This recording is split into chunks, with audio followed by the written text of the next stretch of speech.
Hi everybody, welcome back to 30 Days Until Done. I'm John Branningham. We're working through our month of March, which is the trip month. And you've talked about growing, we've talked about nightmares, we've talked about all sorts of stuff recently. Today we're going to talk about the natives. And today the natives are hostile.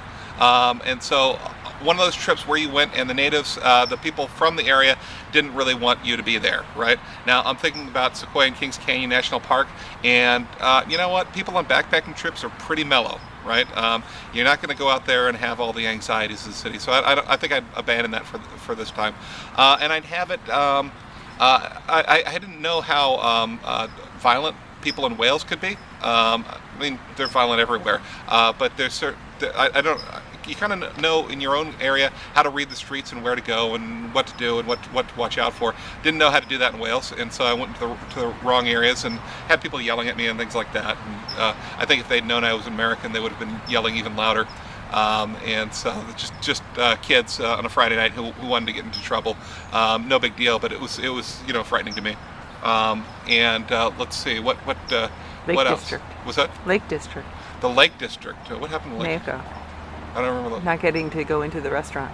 Oh yeah. When I was teaching a study abroad program, one of my students was Japanese, and we were in the Lake District, and they wouldn't acknowledge her or look at her or talk to her because it was, she was Japanese, and they only served white people there, I guess.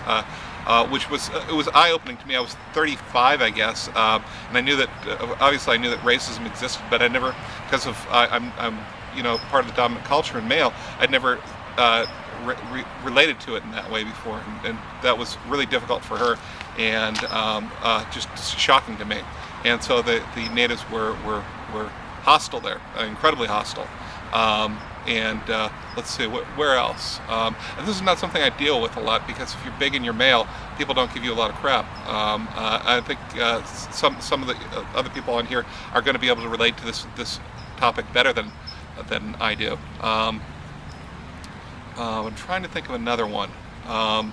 Going to Yugoslavia. And being an American in Yugoslavia, and there was some resistance and some hostility there, and also some wariness. This was right before. This was when it truly was Yugoslavia, right before the war. And now, I mean, right before the war.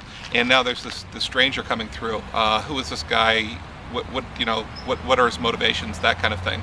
And so, that kind of thing. Got that a little bit at restaurants and off the beaten track a little bit when I was away from my parents. Okay, so when you've got this, post down below, and I will see you tomorrow on 30 Days Until Done.